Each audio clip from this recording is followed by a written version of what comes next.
Welcome back, everybody, to Titletown South Florida, the Herald's high school sports show. I'm Andre Fernandez, deputy sports editor at the Herald, joined this week by my other wingman on this show, Jordan McPherson. I shouldn't say other. I bet that came out wrong. That sounded like you're out there, never on this show. You're an integral part of this show, which is heading into, I think, I want to say 6th month, give or take, already going in there. Already a half year old, and I'm fine being the other guy. I get it. I'm in baseball mode at this point. I'm the fill-in whenever David needs a breather, which he does. He breathers every now and then. I get it, Dre. It's all good. No. Well, it's funny you say since you are the baseball guy, you picked it's a good week to have you on, because later on in the segment we're gonna have a lot of hoops this week because we had a tremendous week in Lakeland. Historic week for Dade County, especially with 4 championship teams, 1 from Broward and Sagemont. So we're going to go recap all of that. But we are going to talk baseball because it's baseball season, and that's entering its 3rd week this week. So we're going to go a little bit over that. But yeah, we're going to, as we said before, a lot of state championships were brought home by Dade and Broward teams. We're also going to salute the top performances around town like we always do. Our Players of the Week polls, which are open, by the way, at MiamiHerald.com. You want to vote, unlimited amount of voting until Thursday nights. Again, great performances. The majority of those candidates this week obviously come from the basketball courts in Lakeland. We're such I'm telling you, it was a tremendous week up there. And we'll go a little bit over state wrestling as well. The state wrestling championships were held last week in Kissimmee last weekend. And, powerhouse South Dade, as always, with the big win, but we had several other kids that ended up winning individual titles, so we'll look at that. And like I said before, we're talking some baseball, we're talking some softball too, because they are also in the 3rd week of the season this week, and we never really did a season preview on that on this show, so we'll do like a brief rundown on who to expect the top teams this year. Remember, if you're watching this show on MiamiHerald.com or on YouTube, it's also available as a pod. So if you can't watch it, keep your eyes on the road. If you want to just listen to it in the car, we have it on Spotify, iTunes, most of the major platforms where I'm sure you hear your pods. But with all of that said, let's get to the basketball court here. And like we were saying before, in Lakeland, let's start with the one Broward representative. And those were the Sagemont Lions. They had redemption on their minds in Class 2A. After last year, they lost to powerhouse Orlando Christian Prep. Came up short trying to win their first state title since 2014, which was also the 3rd for the school. But guess what? This time, they were ready for Orlando Christian Prep. They took it to them. They took down, this was impressive because they took down a team that was a 3-time defending state champion, a 10-time state champion overall. This is one of the best programs in the state, but it got a little dicey. They were up 19 early in the 4th quarter, and then that lead they just chipped away till it was gone. And it was gone thanks to a little crazy sequence there at the end where initially they were up by 5. And one of the referees called a travel on an OCP player. And you thought, okay, maybe that's it. Maybe they can put it away now. No, another referee comes in and says there was a foul before that. You got 2 free throws. Coach David Rowe of Sagemont goes and tries to figure some things out. First, he thought the wrong kid had been called for a foul. Apparently, there's a rule that you can only do that out from your sideline, from your position where the bench is, for about 15 seconds. He exceeds that, not knowing. Boom, technical foul. 2 more free throws. Then, of course, they get the ball back.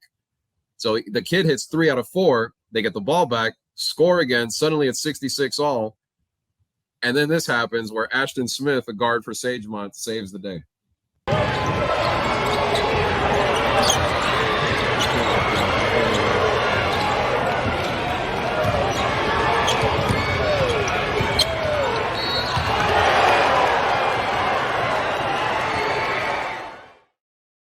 So after that, Ashton goes to the foul line with 1 second remaining. He did get fouled. If you see it on that play, it was a legit call, but sometimes referees let it slide with 1 second left. I was surprised that the whistle blew, but Smith went to the foul line, made the first, on purpose missed the second, and he pretty much knew at that point, having to go full court, unless Christian Leitner was playing back there, that wasn't going to happen for OCP. Take a look.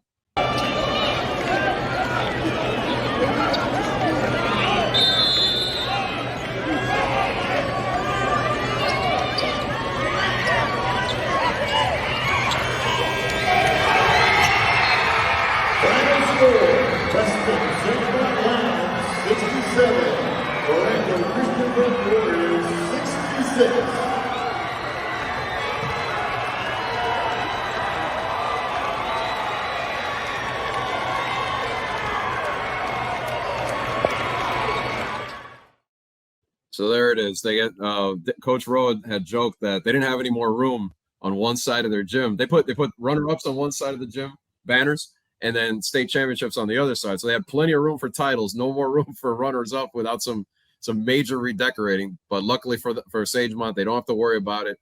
They're state champs for the first time since 2014. Here's what they had to say after the game. This is Tynan Becker. He's a senior for us here at Sagemont. Ashton Smith, also a senior, and Devontae Jean is a junior. Feels a lot better being on this side. Last year we were on the other side. So I couldn't be more proud of this group right here. These boys were beyond resilient and found solutions when things at the end didn't seem to be going our way, and it could have gone unhinged. And I think it shows their character of who they are as young men, to not let that faze them and find a way to bring it home. And they're all great young men, high character, and I couldn't be more proud that they're the ones who got this win today, and they deserve every minute. Coach, talk about 33 seconds left. What happened there? So with 33 seconds left, Devontae picks up his fifth foul, but he wasn't in the play. He was above it, and I was just asking them if they could, please get with each other to make sure that they got the right number. And I gave my 15 seconds to someone out expired, and if you take longer than 15 seconds, you can attack. So I didn't know that rule. I learned it today in the state championship game to tie it. So now I know don't abuse my 15 seconds. Yeah, Coach, plenty of teams, in a circumstance like that have it's fallen apart. And I guess also, for any of the players that want to chime in on this, just what it took to, like Coach said, to keep focused on the goal and not let that happen, basically. We've honestly gone through this plenty of times this season where it's come down to the last few seconds, and I feel like having that knowledge coming into this game and being able to keep our head was a really big help.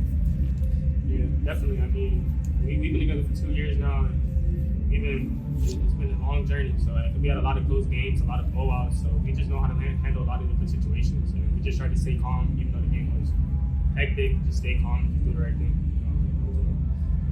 What'd you do to make that free throw? Because obviously that pressure situation right there with everything on the line. I mean, I wouldn't make the last one. Coach said to miss it. I mean, they missed the free throw, and they had to. There's no way they could have made it down there in 0.2 seconds. So it was all just part of the plan. And there you have it. I mean, yeah, that is still pressure. I mean, tied, state championship on the line, and you're the underdog. I mean, I don't know. I don't know if I could have hit that free throw. What do you, Jordan? I don't know, right? I definitely couldn't, even if I was. I mean, as is, I'm bad at basketball as it is, but even if I had the talent, just that pressure, that's a lot there. But kudos to Sagemont. And again, I know everything was focused on what happened in that last sequence at the end of the game, but shout out to Tynan Becker. I mean, he was one of their top guys all year, 25 points in that title game, 6 for 13 from 3. He helped keep them in that game throughout, so that when all of that pressure situation came down at the end, they had that lead, they had that cushion to absorb that little stretch at the end before they had to make the plays in crunch time. But great job for Sagemont. Again, third state title, as Andre said. The others came in 2011 with 2014 with a few runner-up finishes sprinkled in between that past decade. But for them to get the redemption and for them to show that they can compete with one of the best teams in the state in their classification, that was one of many highlights that we saw from this past week. And I know there were a few other very interesting games throughout there, Dre. Oh, yeah. And Sagemont did that on Friday night after a wave of tremendous semifinals. But let's talk about that because, yeah, that was the one Broward title. But this is the first time ever we've had 4 state champions, not just in one season, in one day from Dade County.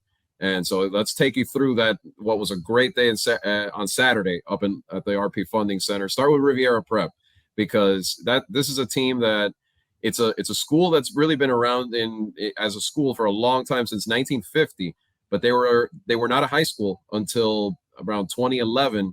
They opened up, started getting sports, and they've had basketball the last 6 years. Well, in the last 3-4 years, they've come close. They've had two times that they had gone to Lakeland.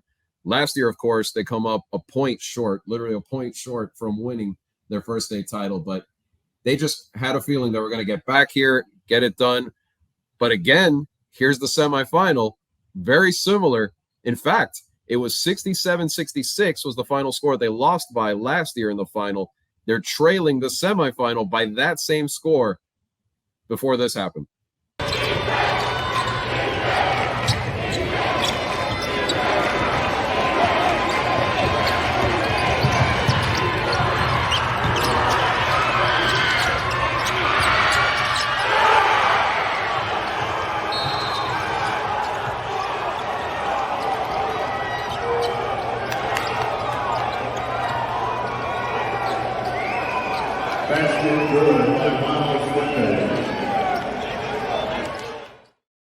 So that's eighth grader. Yeah. And I said eighth grader, Miles Fuentes, who's actually one of the top players on this team. This Riviera team is still really young. This could just be the beginning for them, but they get that and they go on to the finals to then face Windermere Prep. And then they do something historic, which had us all, kind of wincing every time, because you don't like to see terrible basketball from one team or another. But what they did defensively to Windermere Prep was impressive. They held them to 27 points. Since 1950, speaking of 1950, that's the last time anybody scored that low in a state championship game at state. And that was thanks to a lot of good defending by them. And then, of course, Riviera, for the first time ever, not just as a basketball program, but as a school, celebrated a team title.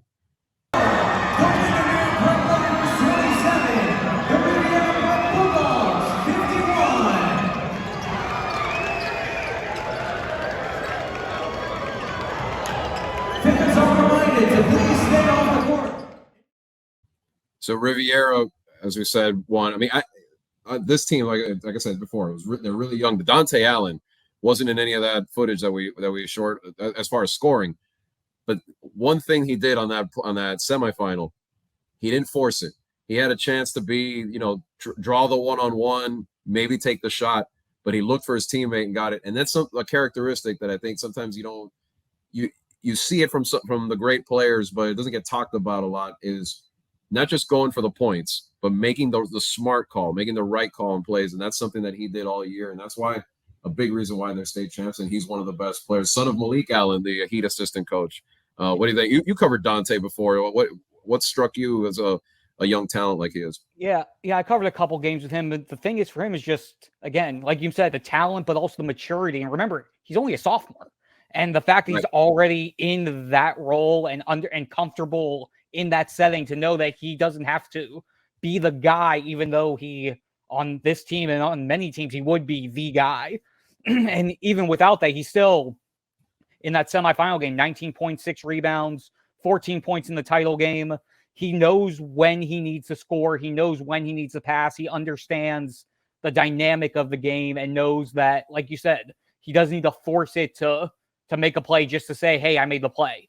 And again, you look at the rest of the talent around there, a lot of younger guys from that team. Again, Dante Allen's a sophomore. Gustavo Guimaraes, who scored 20 points in the title game, also a sophomore. A couple seniors on that team that really helped make it along, but they have a lot of their core pieces coming back next year and potentially the year after that as well. So you might be seeing the start of something special here for Riviera. Again, runner-up last year, win it this year, and now have the chance to have those pieces together for runs over the next 2 seasons. Yeah, I mean, Gustavo, who you mentioned before, a 7-foot sophomore. I mean, right there, you're like, wow, 7-foot sophomore.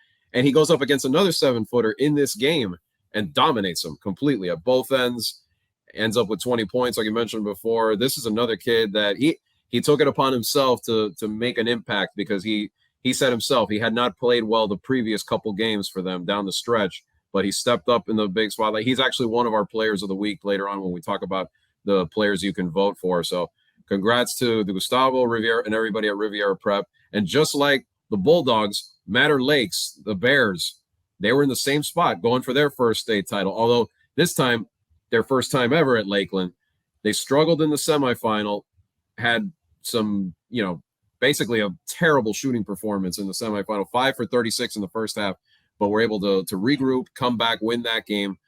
Then they get to the final, and they just absolutely smoked Village's Charter. I mean, 77-41. Completely was just like nonstop playing that kind of like that up-tempo pace they like playing, and they never had a chance. Like, again, we talk about the theme was defense, because 27 by Riviera Prep, 41 wasn't a record, but still, you hold the team to 41 more often than not, you're going to beat them. And Matter Lakes just poured it on. Tremendous game. I mean, they have 3 guys that were so good for them. Michael Bradley hit 5 3-pointers in the second quarter alone, ended up leading the team in scoring that day. Christian Reed inside, he's a junior, going to be back. Another team that has a lot of pieces coming back. And then, of course, point guard Anthony Knowles had a great performance, had a great game, a great tournament, and a great season. And he's another one that's going to be coming back. Bradley is off to Barry University, but they're going to have the other 2 back and a few others. So, again, another program that we might be witnessing the takeoff point for years to come. Let's see what the Bears had to say after they put that trophy down and claim that championship. I'm lost for words right now. I wouldn't be here without these guys, my staff, my whole team. The definition of that game is we over me. I thought we were extremely unselfish on both sides of the court. I thought we sacrificed our bodies for each other on the defensive side, and I thought offensively we shared the ball incredibly well. That's how we preach this game to these young boys every single day. And they just go out there and execute. No matter what we ask them to do, they run through a wall for us every single day. Does not matter how hard we ask them to do it. They just come through every single time. And I think that was a demonstration of that game today. Coach, that's been the motto all year from what I've seen from you guys. Let's talk about that, and then how it translated into just taking control early. So just basically, I think growing up, my parents taught me, whatever you're going to do, man, at least you do it as hard as you can. Whether you're going to succeed, not succeed, you got to go hard. And so we preach that to these guys, and they do a great job of responding to it every single day. No matter what the drill is, these guys go 110% no matter what. And I just think when you get into a game like this, the skills and all that stuff is thrown out the window. It's going to be which team wants it the most. And I thought you saw that throughout the whole entire game. I think every single possession, we outworked everybody that was in that gym. Whether it was the refs, myself, anybody, it did not matter. These players outworked everybody. And they deserve this moment for them. My assistant head coach over there, Peterson, Lorenzi, he's got that shirt on and it says "We over me," and there's no doubt about it that nothing about this team is individual. Everything is selflessness the whole entire time, 24/7. And I think that was a great example of it on that court today. Every single day in practice, we go extremely hard. My goal every single day is to make that environment the toughest environment they'll be in every single day. So when we get into these positions, when we get into these situations, it's not going to be as hard as what you've already been through. So now it's just about going out there and executing the game plan and kind of just sticking to what we believe in and not going off the course and just staying the course no matter what the results are going to go. We're going to let the chips fall where they fall. But we're going to play the way that we're taught to play and the way that we believe this game should be played. All right, well, Matter Lakes, like we were talking about before, I got to see them actually beat Riviera earlier in the season, and I was very impressed by them. What do you think? Just this was the year they finally broke through. Calvary Christian was in their way last year, and they moved on to play independent ball for the next couple of years. So it kind of gave them the opportunity, but they seized it and really well deserved. No doubt about it. And like you said, I want to go back to that semifinal, looking at what they did in the second half. I mean, they were, again, very, very, very poor shooting that first half. And then you go into the second half against St. Pete Gibbs and outscore them 30-16 to be able to come back 14-4 in the fourth quarter in that semifinal game to get them to the chance to face Village's Charter for the title. And like you mentioned, you hold them to 41 points, Village's Charter in the state title game. Christian Reed, Michael Bradley, just the two of them alone scored 41 points in that title game. So two players from Matter Lakes alone outscored the entire opposition. And with Reed coming back and the point guard coming back as well, you've, again, just like Riviera, another team that you could start seeing that dynamic of, could they continue building this on, especially with Calvary being independent now? Because again, that was literally, when you looked at the region, it was like, okay, who's going to make to the regional? How does this bracket shape up? And which teams are on the opposite half of the region for to make the big run until they face Calvary. So now that Calvary's out of there, you have more opportunities in that class. But Matter Lakes, it's been great to see this rise over the past couple of years and to see them finally break through.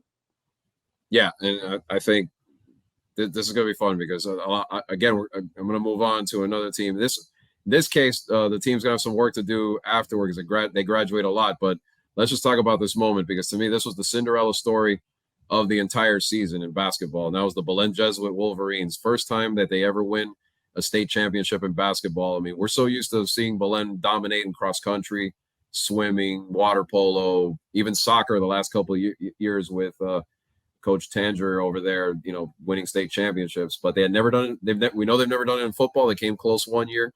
They've been to state in baseball before, but never been able to bring home the ring.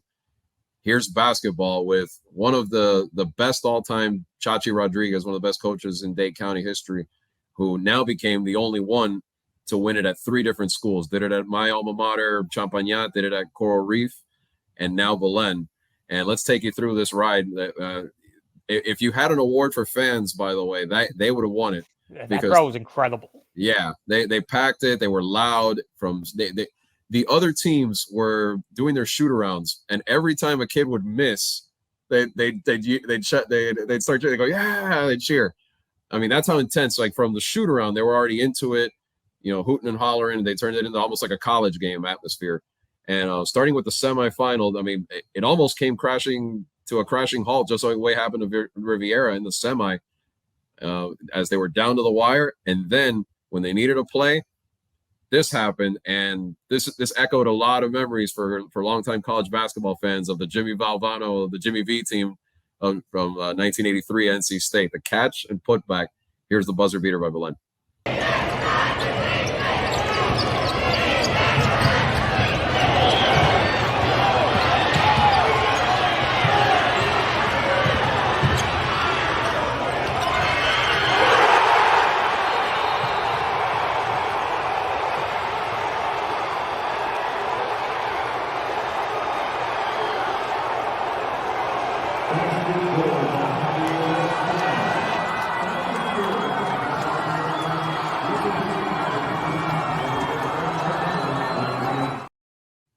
Yeah, and that was Alejandro Lopez, one of the role players on the team, who he saw it was going to be way wide. The shot was by Javi Rosell, their top scorer who would be their top scorer in the final, and perfect spot and put it back in, and then got Belen to the final, which again, another crazy crowd. That same crowd you saw there showed up again in force, maybe even more probably, being a Saturday. I know they took like 9 buses up to Lakeland, and Belen was able to get it done, this time more comfortably, 49-30, which again, defense, 30 points allowed.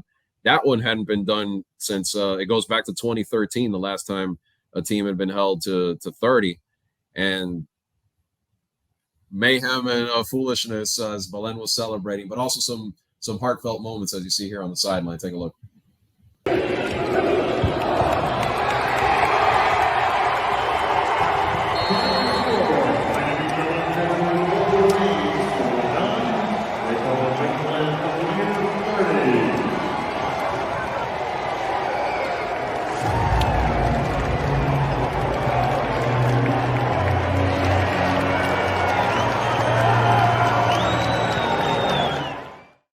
Something I wanted to point out there, you saw the hug. Who Chachi Rodriguez, the coach, was hugging was Carlos Barking, the longtime athletic director of Belen, who announced recently he's retiring after 53 years. Jordan, wow. being involved with that school, and he was emotional. He was crying on the court. I mean, he's been there all that time, and they've never done something like this. So it's crazy. And then here's Belen players took a victory lap around the court, and they had to with that kind of fan support.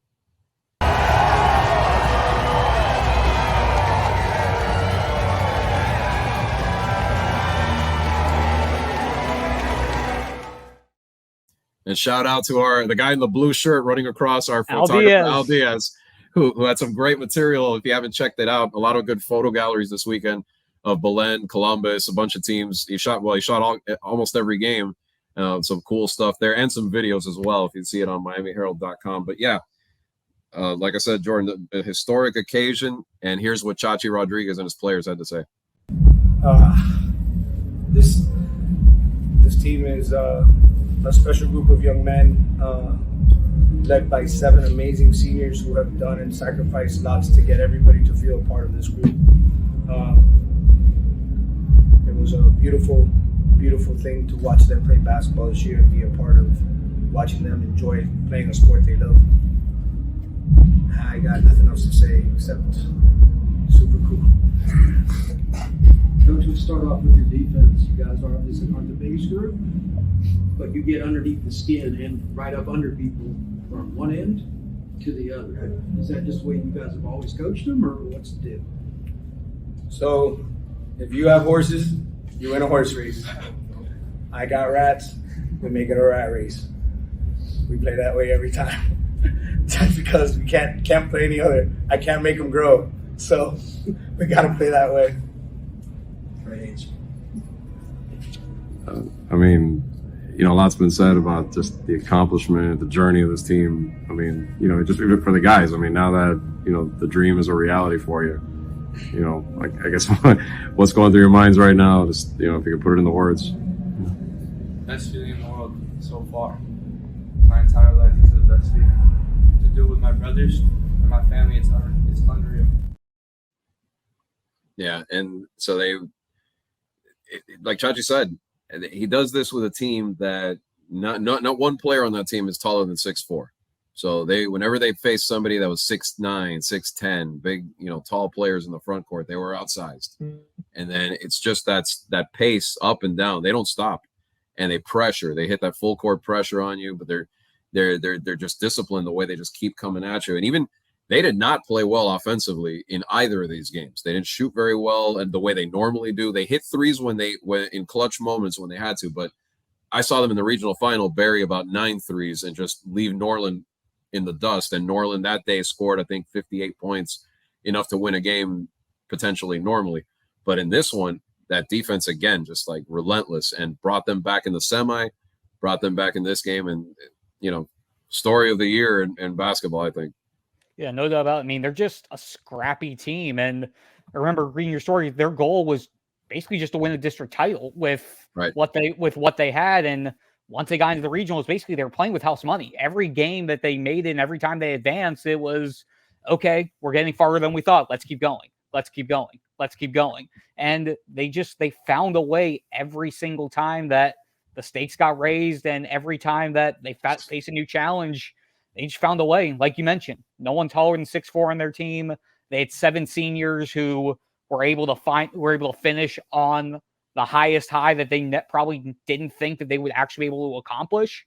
And for them to have that group, that base of their team, to be able to be that group that finally got them to a state title. Incredible story. I mean, Javi Rosell, as you mentioned, 22 points in the title game, 15 in the semi. Kevin Garcia double-double in the semi, that buzzer beater moments, just so much to try to unpack in such a small amount of time, and to see it all happen. That was, again, I mean, I've only been down here doing this. This is my 5th year back down in South Florida, but to see that was a highlight moment to watch, even though I was just watching from a distance. To see it all unfold, that was incredible. Yeah, it was impressive, and like I said before, not even like they don't have major D1 kids. I mean, as far as like offers, the guys that have those kind of offers, only Bryce Fitzgerald, the sophomore, is a football prospect who's gotten a lot of potential FBS, Power 5 conference offers, but that's for football. He's starting to become a better basketball player, and maybe some of that will come with time. But you're not talking. There's no one on this team that will probably end up playing for Kentucky or Carolina or Duke or anything like that. Some may end up playing college basketball, but maybe at smaller schools. So again, it just adds to the whole accomplishment of what they were able to do.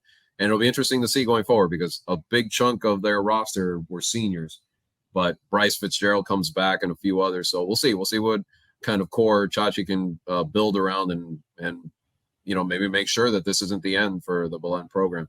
But moving on, this is the team we all expected was going to win this championship, and that's Columbus, because these guys do have guys that are going to play major Division I basketball, and they have got the twins, Cameron Boozer and Caden Boozer, who have the potential to end up in the NBA in a few years. if they continue the path that they're on. But it was not easy. No. It was easy in the semifinal against Yeah. Colonial. They routed Colonial. It was a mercy rule game. But here they are, Saturday night, last game of the season, and you're thinking, can Winter Haven even keep pace? Well, guess what? Winter Haven, if you think Belen had a crowd, Winter Haven's crowd went all the way around the arena because they're right there by Lakeland. They brought the fans, and they brought the effort too because they were winning until the very last few seconds of this game, and probably one of the wildest finishes. I mean, we say a lot wildest finish all the time. We saw some buzzer beaters right now moments ago, but this was crazy just in the back and forth sense. Check out the way that Columbus was able to get this victory and claim their second state championship.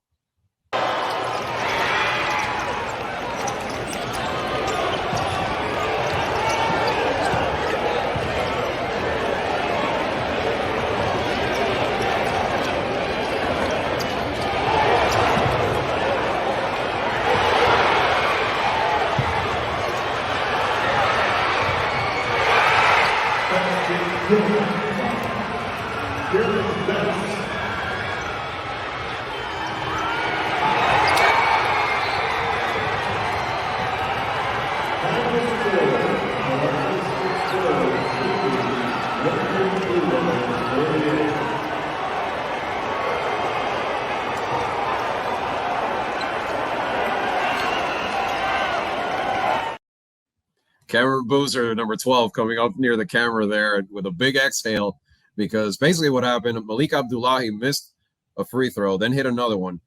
They were still behind, though, and the game was tied, and 3 near steals.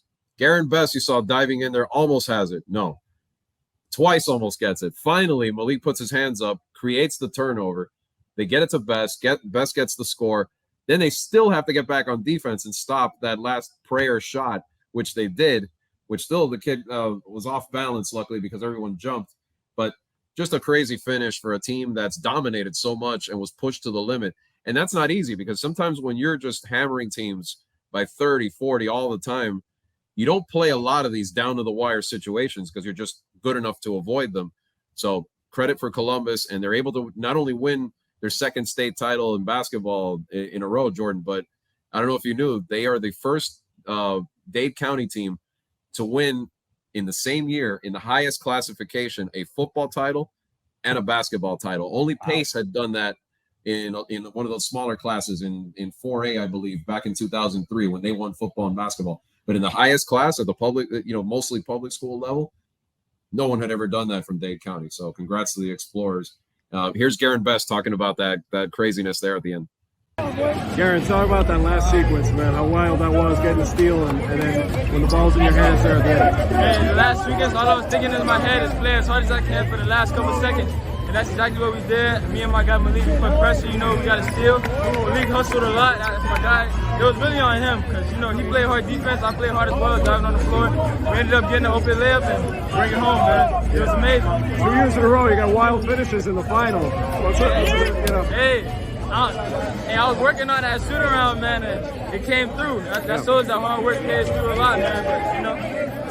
But, 2, man, we got 2 wins. Right. What you tell each other to kind of not lose focus and, tell yourselves you're still in the game, even though... They told us, throughout the game, no matter what happens, to stay poised, stay together, stay in your mind, don't get down on yourself, whatever happens. It's a state championship game, and that's the mindset you're supposed to have. So I did it, we executed well. I like those signs they made. They look like political ads.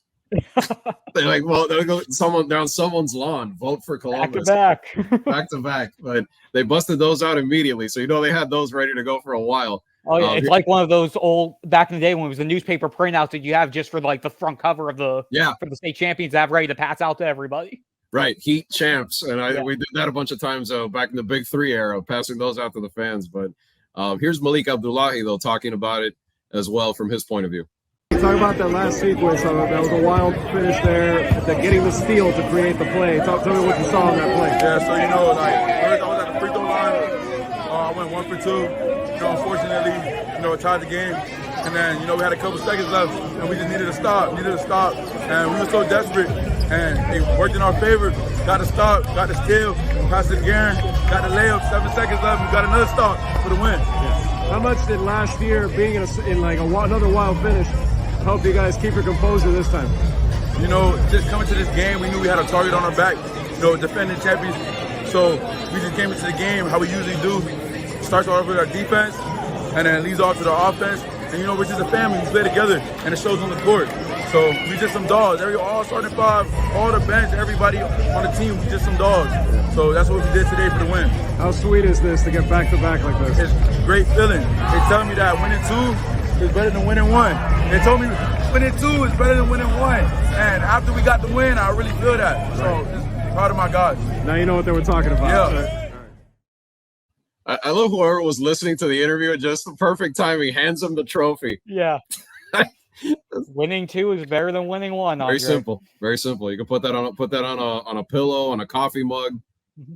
Very simple. Of course, then when you win 3 next year, you gotta then alter all of that and bring change it to 3. Winning 3, I guess, is better than winning 2. I guess you can just keep that train going. Yeah, you just have a series of mugs and merchandise just saying that with each one, you keep buying the next one and the next one. Maybe they'll do that.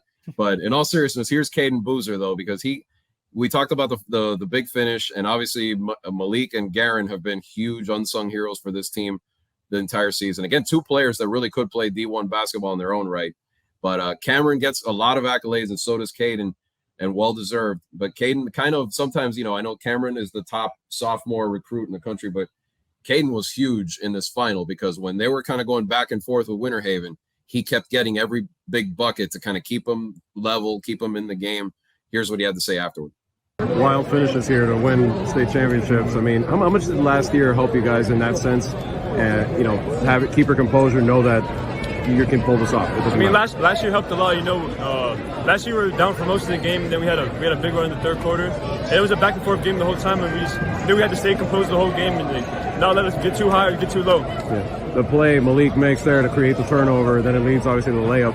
Let's talk about that because those guys have been making plays like that throughout the season. That was a heck of a play. Malik, he's one of our best defenders, and he made a big play on the ball, and then our senior Garen Besh, he ran the floor and got the big layup, and then got the stop on the other side too. So I'm really proud of those 2. Yeah. Obviously that the schedule you guys have played has prepared you for any situation. But what did you guys kind of tell each other throughout the game as it kind of kept going back and forth like that? Just to try to stay composed. Not get too worried about their big runs. Basketball's a game of runs, so you just got to stay composed and just keep playing hard for 32 minutes. Back to back. How sweet is it now? Oh, it's great. Back to back, and I'm hopefully trying to get 2 more rings. Right. See, Caden's going to buy the 4 is better than 3 mug. Yeah. Before I think anybody he already has knows. it. I think he has it pre-ordered. Right. Yeah. Exactly. I think so. But Columbus would love that. That's for sure. And they'd be on one of the best runs we've ever seen here. And they currently are with the 2. So they're going to go as far as they can take them. But real quick, let's mention again the players of the week. Gustavo Guimaraes is part of that. Caden Boozer is in there once again. Javi Rosell, who won it last week, but can't leave him out after what Belen did this past week. Michael Bradley from Matter Lakes, a tremendous effort himself. We've also got Leia Maduro at Ransom Everglades softball, threw a no-hitter to beat Gulliver. That's never easy when those 2 face each other. So she's one of our nominees. On the Broward side, Tynan Becker, who we talked about before, is in there, as well as Daniel Ortega from Western Baseball, who went 2 for 4 with a grand slam as Western beat Flanagan. That's a big rivalry game. It was always in baseball in Broward. And 3 wrestlers that I've got in there. And then I'm going to use that to transition to a quick shout out to the state championships. I'll get your take on this, Jordan, because you are picking our all-county teams this year off the state meet. Lawrence Rosario, for as dominant as Sawyer Bartelt was all season in wrestling for South Dade, and well-deserved. He won the state title, pinning everyone once again, keeping his streak alive. But Lawrence Rosario was the one that Vic Balmaceda credited as the big one because he wasn't really the favorite in his division to win, but he took down Gunnar Holland of Kissimmee Osceola on the way to the title and gave South Dade 4 individual champions as well. What a season for the Bucks once again. Yeah, once again for the Bucks. I mean, they almost doubled up Southwest for who finished as runner-up in Class 3A. But if you look across Dade and Broward as a whole, 16 total individual state champions, 12 on the boys' side, 4 on the girls' side. South Dade, as you mentioned, 4 individual state champions, Luis Acevedo in the 120, Elvis Solis in 138, Lawrence Rosario in 170, and Sawyer Bartell in 220. But probably even more impressive for South Dade, they had somebody qualify for state in each of the 14 weight classes, and all 14 of them made it to the podium. All 14 were in the top 8. I doubt that's ever happened. And if it has happened, I haven't heard about it in a while, but they had 4 individual state champions. Southwest had a pair of state champions in 3A, Adrian Ochoa in the 160, Franklin Ordonez in 182. Finishing out the 3A state champs, Andre Panzalan from Cypress Bay won in 106. And then there were 5 state champions on the 1A side. Somerset, which finished state runner-up, only, I think, 7.5 points behind the eventual state champion overall as a team. Giovanni Solis in the 113 and Kendrick Hodge in 160. Cardinal Gibbons, their 1-2 punch of Nicholas Yancey and Michael Mako, both of whom only had 1 loss all year. Yancey won in 138, Mako won in 195. And then Matter Lakes' Mason Odell won in the 106. So 12 on the boys' side out of the 28 total weight classes for 3A and 1A.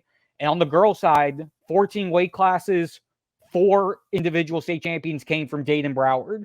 Maya Bethel defended her state title in the 155 out of North Miami. Also from North Miami, Ikar Galamede won in 110. And then Sofia Delgado from Coral Park and Gabriela Caro from Stoneman Douglas, in addition to Maya Bethel. All 3 of them perfect seasons from start to finish. Ikar Galamede had 1 loss. Those 4 really anchored South Florida overall. And credit to North Miami. They tied for 5th on the girls' side in state as a team at state in just the second year that the FHSAA sanctioned the sport. And to see them starting to get that rise. I mean, we talk about on the boys' side, South Dade is South Dade. They've won, I think, what is it, 18 state titles now, 23. 23 if you factor in the duels that have been going on for about 6 or 7 years now. But to start seeing how well the girls' side has been happening in the South for South Florida just 2 years in. To again have 4 state champions, have a third of the state champions come from here, considering the Orlando area has been basically prepping and been doing all this before it was sanctioned for years. To see South Florida quickly getting involved and having some of the top contenders, that to me is as big of, if not a bigger story to look at when we're looking on the wrestling side. Yeah, and one of those, Gabriela Caro for Douglas, is one of our nominees for Player of the Week. Then Kendrick Hodge, who you mentioned as well, after he repeated as a state champion, he won the 160-pound weight class, and of course Rosario, as we mentioned before. And yeah, the sport is growing on the girls' side for sure. You're starting to see more teams and more individuals get involved and really start to pick it up on that side of it too. So it's good because you see that just means even more kids to recognize and continue to do well. But let's jump on to the baseball diamond here. As we're going to talk a little bit, like we said before, we debuted our top 10 in baseball and softball top 10 South Florida poll today. And really, when you look at the field, it's not at the top, it's teams you'd expect, but it's also a few teams that have started off strong and are starting to look good. But one of them, I mean, Jordan, we've seen them plenty over the last several years, but we saw them win a national title last year. They look unstoppable so far, and that's the Stoneman Douglas baseball team. They're off to a 5-0 start already with some impressive wins. I know they beat Doral, they beat Miami Springs. This team still looks like unbelievably loaded when it comes to pitching, defense. I don't know who's going to beat them, to be honest. No, it's incredible to see how quickly and simply they reloaded. I mean, if you look at their team from last year, 5 of their main guys, they had 5 players who were on first team last year for us. 4 of those guys are seniors. All 4 of them are playing big time college or are in the went to pro ball. The only returnee from that group that made first team last year is Christian Rodriguez, who's 2-way player and has just been dominant on the mound so far. 9 in the third shutout inning, 17 strikeouts. And offensively, their top 3 guys early in the year are all juniors. Devin Fitzgerald, an NC State commit, Nico Benestad, a USF commit, and Rylan Lujo, who's a Dayton commit. The 3 of them have led the offense. And again, they're all juniors. So this offense is going to be carried by guys who are going to be here for another year as well. So to see the dominance that they've had to start the year and knowing that they're going to be coming back, yeah, good luck, everybody else. No, definitely. And if you look at some of the other teams in Broward, right now. They're at the top. I mean, Archbishop McCarthy is not that far removed from a state championship, and they're off to a 7-0 start. They have, they've looked impressive so far. They themselves also have a victory over Doral Academy so far this season. They're the most, everybody, it wasn't that long ago that they were winning 5-6 in a row before that they kind of broke off, and now under coach Aaron Voracek, they're starting to sustain and become, big time presence again. And I think with the kind of talent that they have, I mean, there's a second baseman, Danny Machado, who's going to Florida Atlantic. He has that kind of, he's a switch hitter, bats in the middle of the order. Ryan Hunter going to Memphis, a junior catcher, Greg Cabana, I think is how you pronounce it, going to Eastern Kentucky. But the big one, Antonio Jimenez, a Miami commit shortstop, and the third baseman, Justin LeBron, Alabama. I mean, this is a loaded roster that could get the Mavericks back to a state championship once again this season. Yeah, and another guy who didn't mention, he's not committed anywhere, but he was first team for us last year. Their two-way guy, Andrew Ildefonso, 11 innings pitched, just 3 unearned runs. He struck out 11 of the 46 batters he's faced so far, and he has 7 RBI and 5 run score as a hitter. So you've got a lot of talent, a lot of senior. This is a very senior-heavy team in terms of their top guys. So this is their time to make a run, and they've gotten off to a good start. Like I said, they're undefeated at this point. Antonio Jimenez, 8 RBI, 8 runs scored through 7 games. Justin LeBron's an Alabama commit. They've got a lot of talent here and a lot of guys who you're gonna see going to the next level, whether it's college or jumping straight into Pro Bowl. Yeah, and going around Broward County a little bit more here, North Broward Prep, they had 1 loss out of town, but they're off to a 6-1 start. This team has been remarkable because 2 years ago they were an underdog. They won their first ever state title. Last year they were around, still good, but again, they've never really been the team that people are like, oh yeah, you really have to watch out for North Broward Prep. Now it's starting to become that because of the respect that they've earned winning back-to-back titles. They graduated a couple of their best players, Yoel Tejeda and Jonathan Zareb, but this team still, has plenty of talent. Junior third baseman John DeCastro. I mean, I was there last year when they belted. Now it escapes me the number, but I know it was something insane, like 11 home runs against Westminster Christian, which we know it's a small ballpark, but still 11 home runs in a game. That's ridiculous. And they did that, showing off their power. Mauricio Bejarano is another player for them. Riley Luft, who's been one of their top players the last few years. This Ryan McPherson kid, you know him? Yeah, no relation to my knowledge. Okay, yeah. Well, he's going to Mississippi State, so yeah. So if you did, that wouldn't be a bad thing. No, it definitely wouldn't. Also, Nathaniel Coupet, Georgia Tech commit, outfielder catcher, 13 ribbies already, 3 doubles, a triple, and a home run through 27 plate appearances. They got a lot of talent, and Coupet's a senior. Of the rest of their top guys, for the most part, they're a junior heavy group. From Ryan McPherson on the plate to Gray, Course, to Castro, Luft. They have a lot of guys who still have 2 years of high school still to go. So again, they made their run, they started building things up, and they still have a lot of that core group with them. So it's going to be, again, another group that's keeping pace and is going to be a contender for at least the next couple of years. Yeah, I mean, and to speed through this a little bit, American Heritage is still going to be there involved. Calvary Christian's off to a 4-0 start. And a couple other teams, West Broward, Western, that we talked about. Taravella is another team with Joe Jamul, the coach there. Again, always in the middle of it. They've gotten to the regional finals a couple of times. Maybe this is the year they have a breakthrough and get through to state. We'll see. But they're among the other contenders. But in Dade County, Doral Academy looks like they've gotten off to a 3-2 start because they're playing that brutal schedule. They lost to Douglas. They had the loss to McCarthy. But Ralph Suarez and those guys, that they're going to have them playing their best ball, come April, come May, and they're just loaded. I mean, Adrian Santana at shortstop is one of the best players, hands down, not only in South Florida, but probably in the state or even the country. And Frankie Menendez, to me, is the interesting story, the pitcher, because he had a back issue last year, wasn't pitching too healthy down the stretch. He went through a whole off season of therapy, changing a little bit of his mechanics and his delivery to ease some of the pressure off his back. He's pitching a lot smoother now. He's not built up completely yet to being 100%. So that's another factor. I think when he gets to that point, Doral is going to be very scary to face with him on the mound. And this could be another team that repeats. Yeah, and the sleeper to really pay attention with them. Again, we talked about all the upperclassmen, but don't sleep on freshman Gabriel Milano. He already has 10 ribbies. He has 6 hits this year. 3 of them are home runs. They have a guy who, again, a freshman, most people probably aren't scouting. Most people aren't really looking at because you have all the big dogs, but Milano is already off to a pretty hot start for them. And again, a freshman. So they have another up and coming bat in addition to all of those big guys that they already have that are established in that lineup. Yeah. And when you look at a team that I'm excited to see at some point, I want to get out to a game once everything dies down, because they may have the best pitching staff in terms of the deepest pitching staff around town. That's Miami Springs, who we mentioned before, took an L against Douglas, but again, nothing to be ashamed of in that one.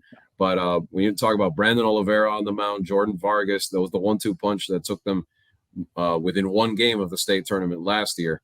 And Springs went to state a few years ago too and lost in the Final Four. But maybe this is the year they put it all together. I mean, the Golden Hawks, it would be interesting to see if they could push through and get that berth in Fort Myers. Yeah, Springs has been a very fun team to pay attention to over the last few years. I mean, in Class 4A, they're gonna be able to make some noise. They've got the talent, and again, their schedule sets them up to know where they're at before they get to play. They already faced Douglas. They're going to face Belen. They're going to face Westminster Christian, another team I know we're going to probably talk about briefly on here. They've got a pretty good schedule to give them the litmus test to see where they're at before everything begins when we get to districts and beyond. Yeah, and so that's just the tip of the iceberg. We're going to keep on talking about all this baseball, these players a little bit more once we get a little deeper into the season. A great game. That as of this recording, we didn't know the result because we're recording this on a Monday afternoon. But on Monday night, Columbus, speaking of the Explorers, we're off to a 4-0 start. We're getting ready to play Westminster Christian, traditional powerhouse. Nothing needs to be said about the Warriors in baseball. They were 5-0. So a matchup of early season, good matchup of unbeaten teams happening on Monday night at Mark Light Field on campus at UM. So one of the better early season matchups. But again, those are two teams. Again, Columbus trying to make even more history if they can even, make the major sports sweep. Maybe they win football, basketball, baseball. I don't think anybody has done that, though. I'm not sure. I'd have to consult the record book, but definitely not in the highest classification. So that'll be another interesting storyline to follow. But, a lot of subplots. South Dade, it's 3-0 so far. And legendary coach Fred Burnside back in the dugout. They can't keep him retired. They keep bringing him back. And he's back coaching the Bucks, so maybe they'll have a resurgence. And a team that they weren't in our poll this week, but we're gonna have to keep an eye on them. The Sunset Knights were 1-31 the past 2 years. You heard that right. 1-31. They're off to a 5-0 start this year. They got some players. That's awesome. That's just awesome. Yeah, they got some players, a little influx of talent there, and the coaches are doing a good job to try and revitalize the Sunset program, which has been good for many years. Because look at. You remember Michael Paez, who played at Coastal Carolina, that Sunset grad, and they've had others over the years. So it was a shame to see them fall off so badly in recent years, but good for them. Hopefully they can sustain it and do something this season. But let's briefly, before we finish the show, jump into softball here and talk a little bit about that. Doral Academy, Jordan, you've covered them a ton. I mean, we saw one of the best pitchers to come out of here in the last few years, and Alyssa Sabala. She's gone to Louisville, but Yesenia Lopez came over from South Plantation, and it looks like the Firebirds aren't going to miss a beat. They have a new ace in pitching in the circle. Coach Willie Viruet will be the first one to tell you. Alyssa is Alyssa. She was special, but having another proven ace in there at least can keep this team on course. Yeah, no doubt. That was, for me, last season, after last season ended, was how were they going to replace Alyssa in the circle? And shout out to Alyssa. She's already dominating at Louisville, which is zero surprise to anybody who had a chance to watch her during her high school years. But the fact that Yesenia Lopez transferred in, that solved one of their biggest problems, because their offense, they basically returned everybody from their lineup because their lineup was so young. So the fact that they have a proven pitcher in the circle to carry them on that side is great. And now their offense is just another year older. You have sophomore Sarah Bro leading them early offensively, 5 extra base hits, 9 RBI. Freshman Annabella Abdullah, their shortstop, who's been on varsity since 7th grade, already has 2 home runs. they have the pieces there to really carry the offense if that young group is able to come together. We saw they were able to make it to state last year primarily on pitching. If they're able to build the offense up again like they did when they won the state title 2 years back, this team's going to be dangerous. Yeah, definitely. And some of the traditional powerhouse, it's interesting because some of the longtime coaches have gone. I know Heritage has a new coach this year, but they're off to a good start, 4-0. Coral Springs Charter, though, Mark Montemuro, he kind of, I talked to him in the preseason. He didn't rank his team very high, but he likes doing that sometimes because he knows that by the end of it, they're going to get better. They're off to a good start. They already beat the team that everybody had as penciled in as the favorite to come out of Broward this year, and that's Western, which they still can in Class 7A. Western is loaded this year. They're 3-2 right now, so a little bit of a slow start, playing a tough schedule. But Coral Springs Charter, right up there behind Doral so far, 4-0. I mean, again, those are two teams. I think Broward County loaded once again on the softball side. Western should be fun to watch. Ali Solo, the pitcher there, had a good season last year. They were overmatched by Lakewood Ranch, but they added a few bats. This team has a chance this year to maybe make something happen.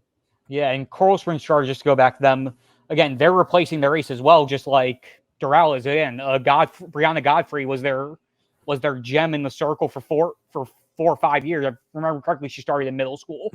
And again, she was a two-way player, so that's a very big piece they're missing. But Sophia Bertarelli has just stepped in as on the pitching side, and she's outright dominated. 23 innings pitched. She has 53 strikeouts already through the first 4 games, including 16 strikeouts and a one-hitter in that season opening win over Western. 16 strikeouts in a 7-inning game there.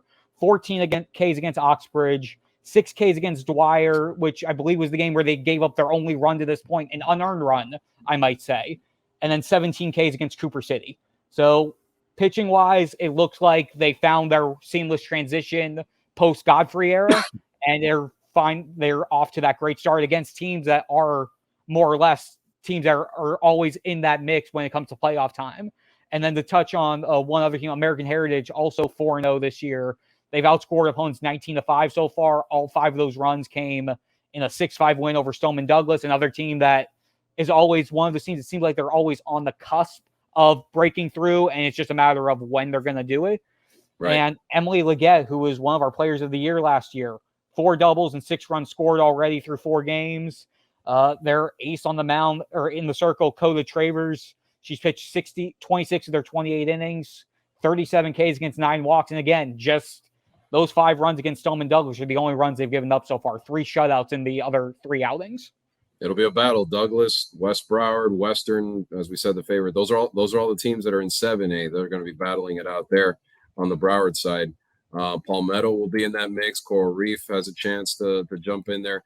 On the Dade side, though, the one team real quick to talk about, Westminster Christian hasn't really played much yet this season, but they're going to be among the favorites in 3A. But the team that made it is slowly making a name for itself that I wanted to mention, Somerset Silver Palms, under veteran coach Gator Rebhan, who we all know coached at Palmetto for many years, had a lot of success there, also coached college level at FIU and had success there as well. Now he's turning that program into a pretty good one. And his daughter, Taylor Rebhan, is on the team, but Eden Playa, the pitcher for Somerset for the Stallions, one of the best, already had, I believe, a no-hitter in one of her first outings. They were 3-1, got upset by Slam the other day in extra innings. Slam, another team that could be ready to make some noise as well. But Silver Palms could be a fun team to watch this year that might break through in Class 4A. Yeah, again, that group is always the Westminster Christian, Somerset Silver Palms grouping. Again, we saw a bunch. We saw, I think it was the 3 they faced off, I think 3 times last year, and every time with those two, it's fun to watch. It's good quality softball, and always it's basically whoever comes out on top between those two essentially feels like the front runner for state once they get that far.